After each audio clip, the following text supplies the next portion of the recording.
In today's video, I will show you how to create gorgeous black and white images using nothing but Affinity Photo. Welcome back, everybody. It is so good to see you all again. And like so many photographers, I love black and white photography. It all began when I was in high school doing black and white film photography and being inspired by the likes of Ansel Adams and Herb Ritts and, well, you name it. I've always tried to emulate and craft my own style as well with regards to black and white imagery and to incorporate that into my professional and personal work. And while I'll be using Affinity Photo today, you can use these same techniques in pretty much any image processor. So with that said, let's jump into Affinity Photo and get started. I shot this with my Fujifilm X100F. Affinity Photo does not actually see the Fujifilm film profiles. It is just pulling in the raw data. For this particular video, this isn't really a problem because we're going to be converting this to black and white anyway.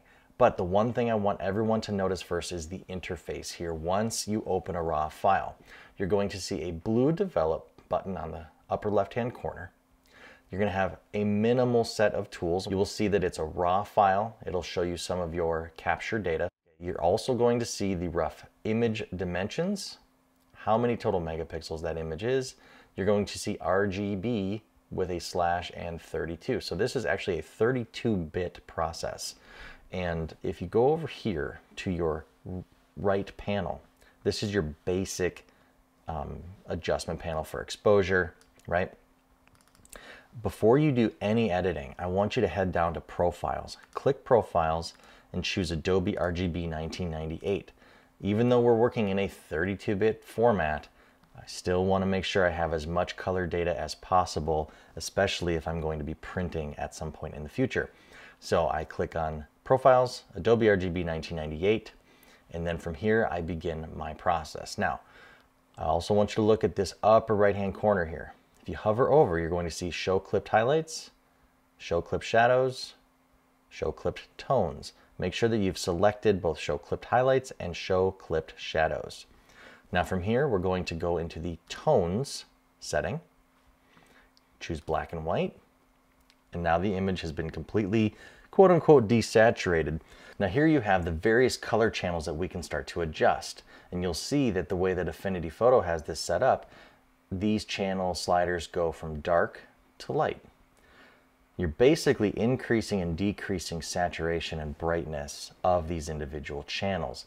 So when I take the red channel here and I start to decrease it, you can start to see some of the red tones within the image getting darker. Same thing with the green, the blues, the cyans, magentas, and yellows. Now clearly we don't want this image to look like this. The best part is this is all non-destructive editing, so don't worry about playing with sliders and messing things up. You can always reset. So what I'm going to do is I'm just going to start tweaking these sliders to taste. So I want to bring my red channels down a little bit. I'm actually going to bring my green channels up a little bit because there's some green in the mountains back here that I want to brighten up. Now I love a very dark, moody sky, especially one with all these clouds in it. So I'm going to drag my blue slider all the way down, and as you can see, I'm starting to clip my blacks here a little bit. So I'm going to bring this back up so that I don't see any of the blue clipping warnings. Good. And then I'll start bringing down my cyans to about right there. I don't mind a little bit of clipping up in the corners. Back in the day, we used to just call it a four-corner burn. Now the yellow slider I'm going to bring down as well because we've got a little bit of yellow action happening down here. And then the magentas, you can see it right there, right along in here. If I play with that, I can actually brighten up that foreground, these foothills here just a little bit. Okay, and then I'm going to turn on my curves and adjust my curves ever so slightly. Now this image is still pretty flat, so what I would like to do is go up into my basic adjustments tool, and I'm going to mess with my black point. I'm going to bring my black point in a little bit, and like I said, I don't mind that this is getting crushed a little bit.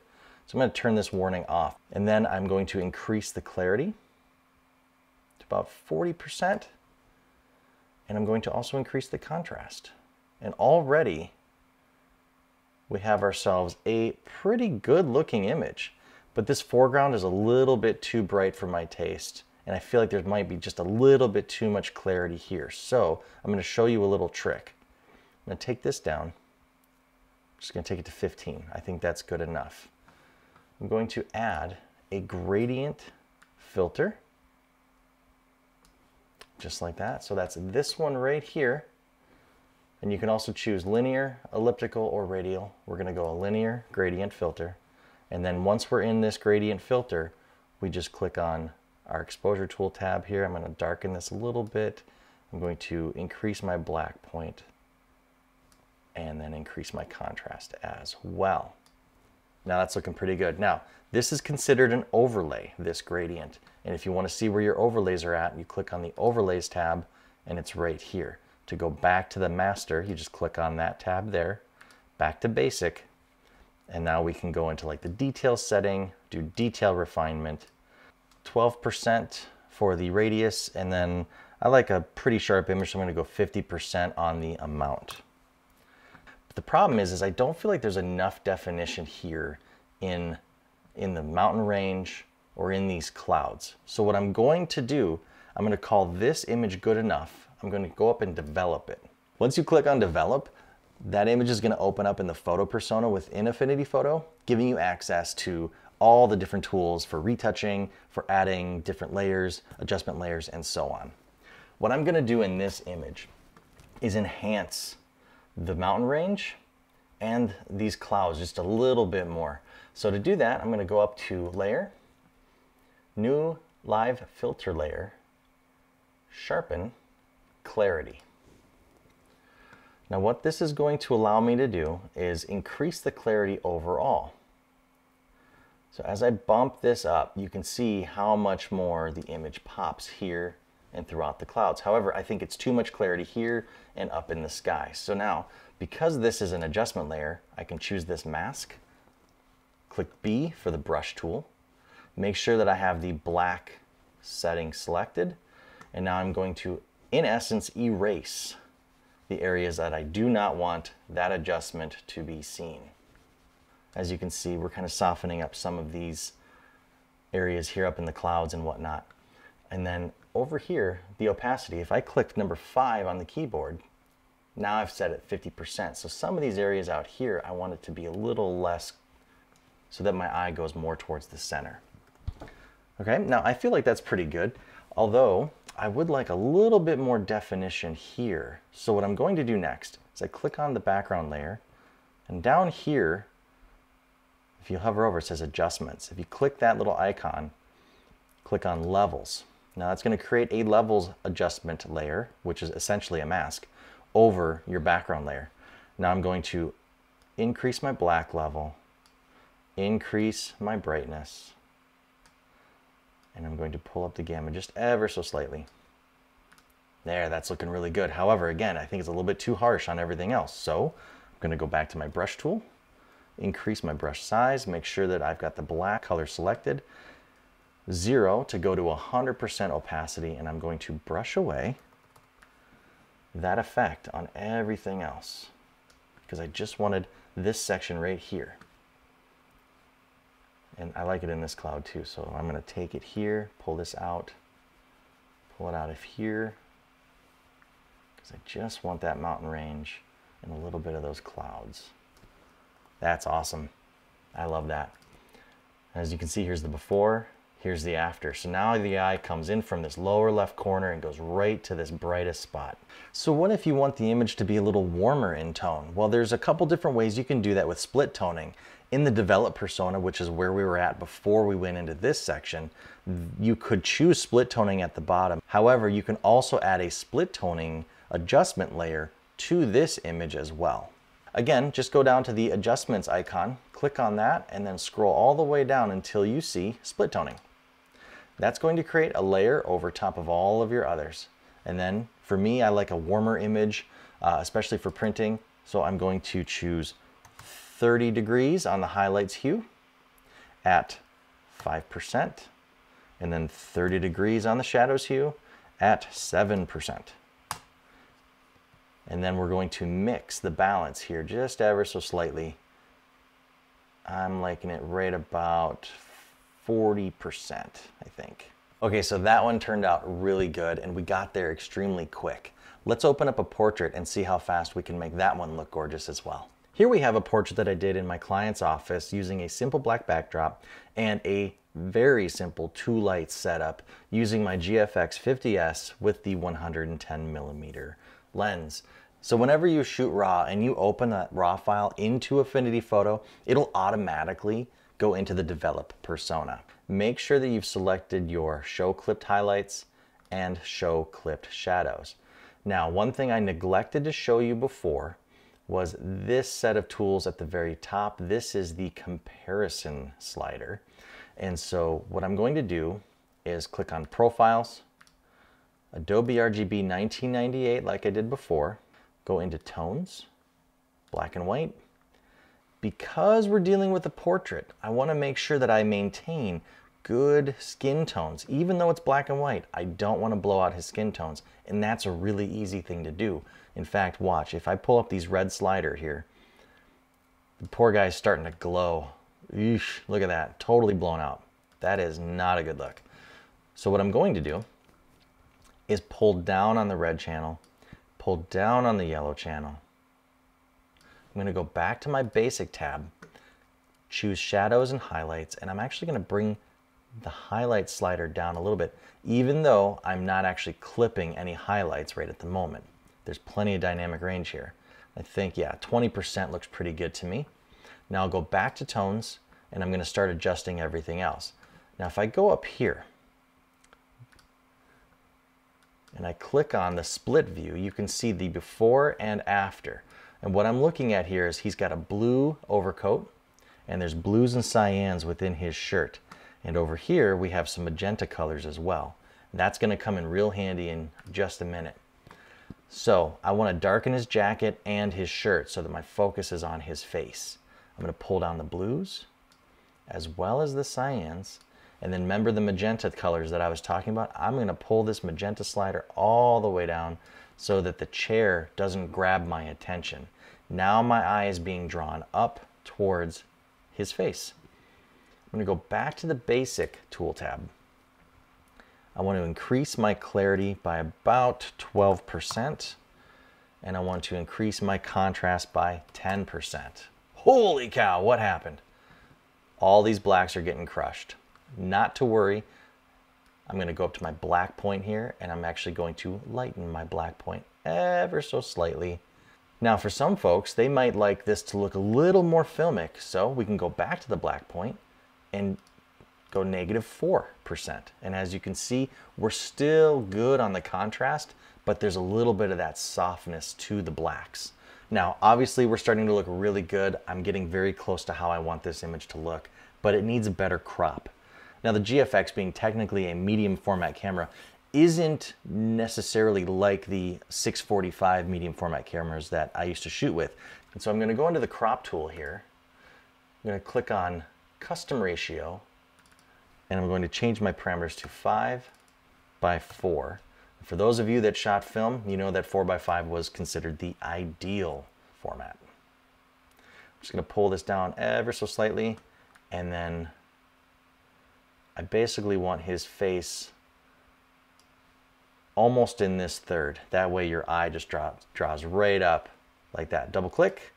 Okay, so this image is looking ready to go. Next step, hit the develop tab. Now that we're in the photo persona, I want to do a little bit of retouching on this image and just a few more tweaks just to make it perfect. My first step is to create a new layer, and I'm going to call this layer Retouch. If I go over here to my healing brush tool and I click on this little arrow, I can go down to the in-painting brush tool. Now for those of you that have seen my other videos, I love the in-painting brush. It is my favorite, it is my go-to when it comes to retouching images. Make sure that you choose current layer and below when you're on your retouch layer, and then simply paint over the areas you want to eliminate.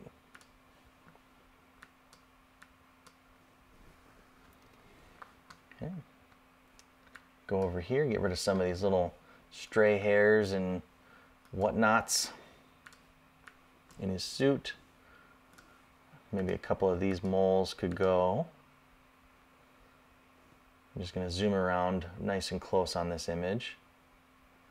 Okay, that looks pretty good. Oh, we got a little bit of a scar going on here. I'm going to get rid of that guy and that. Command 0 to zoom out. Okay, so that retouching went really well, but there's just a few more things that I want to do. I would like to darken the bottom here just a little bit. And so to do that, I'm going to go over here and click on the rectangle tool. Make sure that I fill this rectangle with black. And I'm going to draw this rectangle out over the entire image. Now don't worry about what we're doing here. Do you see this tool right here? This is a gradient tool. I'm going to select the center of the image. I'm just going to draw this gradient up, just like this. So obviously we can't see what's going on. We really can't see the effect of this until we click on the gradient icon up here. Make sure you choose the highlight node and reduce the opacity to 0. Oh, there he is. Very nice. And then I simply go back over to my layer, and then from here you can use the various blend modes. And I'm going to go to soft light. And as you can see, we've basically just softened and darkened this area below, and then we can adjust the opacity of that layer using our opacity tool. And that's it, a gorgeous black and white portrait ready to be delivered to the client. But how do we save this image? Well, it's very simple. You can go to File, Save, and it will save your photograph in its original file name with the .af photo extension.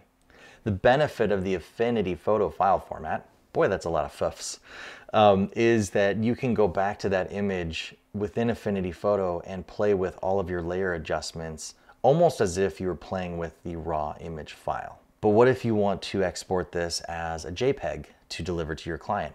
Well, that's really simple.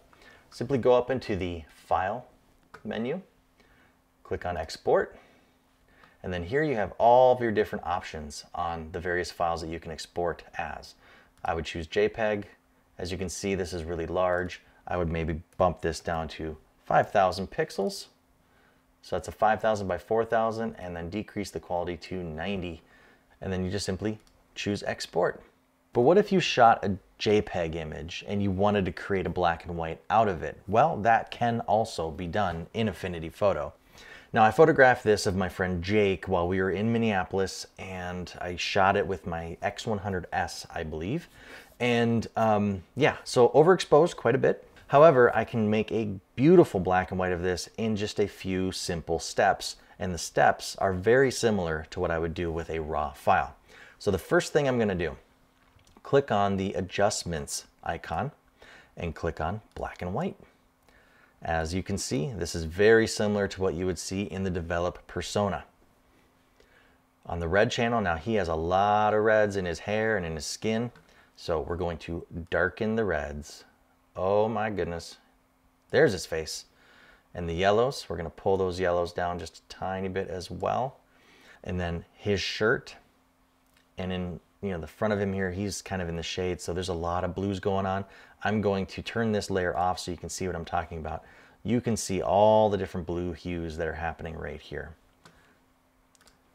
So I'm going to darken those blues up just like that. Pull down the cyans. Excellent. I'm going to bring those blues way down. Yep. And as you can see, this magenta, look at what it's doing to his face.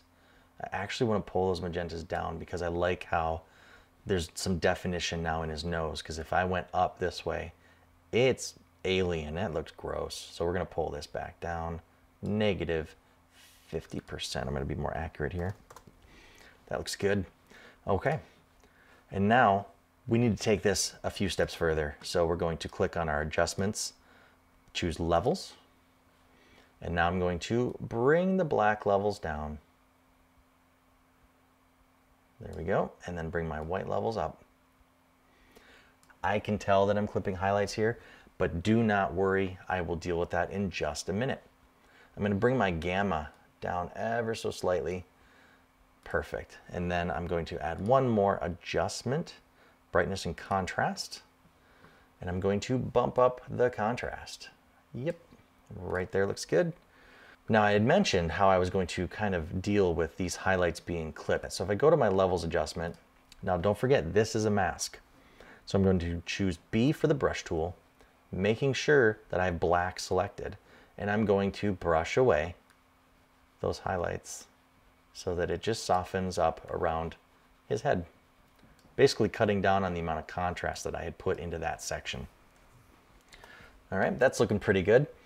Another thing that I'd like to add, I'm going to click on the background here, and I'm going to go to Layer, Live Filter Layer, Sharpen Clarity. And I want to increase the clarity. Nice, right there. That's looking really good. But again, similar to my mountain scene, I feel like there's too much clarity in the foreground. So I simply click on that mask, B brush tool, and I just brush away the clarity everywhere else but his face. Now, just for giggles, what I'm going to do is I'm going to duplicate this layer, and I'm going to put everything into a folder. So I click Command J. I turned off this clarity layer because I don't need to see that. And then I'm going to highlight all those layers and click on the folder icon down here to group those layers into one nice group. And when I click this off, there's my original and there's my after. So far, so good. We're looking really good, actually. Now, on the brightness and contrast, I'm going to pull my brightness up just a tiny bit. Yep, that's very good. Now, as you can see, there's some haze up in here in his hair, and I'd like to really make that pop some more. So it's as simple as adding another levels adjustment, and I'm only going to focus on his hair right now. I'm going to bring the blacks way down. Good. And just for fun, I'm going to go over to the paint icon here. I'm going to paint in black so that it floods everything with black, and then I can go in and I can paint in with my brush using white the darker hair. There we go. Yep. Looking good. And now the same sort of thing down here. I'm going to create kind of a painted in vignette. So I'm going to choose the number 2 key, which is going to give me an opacity of 2 on this levels adjustment layer. And then I'm just going to brush in right around him here. There we go. Nice. And there you have it. A really quick way to create beautiful black and white images within Affinity Photo. The best part is, because you're working with either RAW or JPEGs, you have the opportunity to use all these different powerful adjustment layers that Affinity Photo offers you. And if you're interested in any more of my videos, please click the links in the side or in the description below. And if you haven't done so already, please subscribe, like this video, share, and leave me a comment. I do read all the comments, so if I've missed anything, if I went too fast, if you were confused by anything, feel free, leave it in the description below, and I will answer you. Until next time, God bless.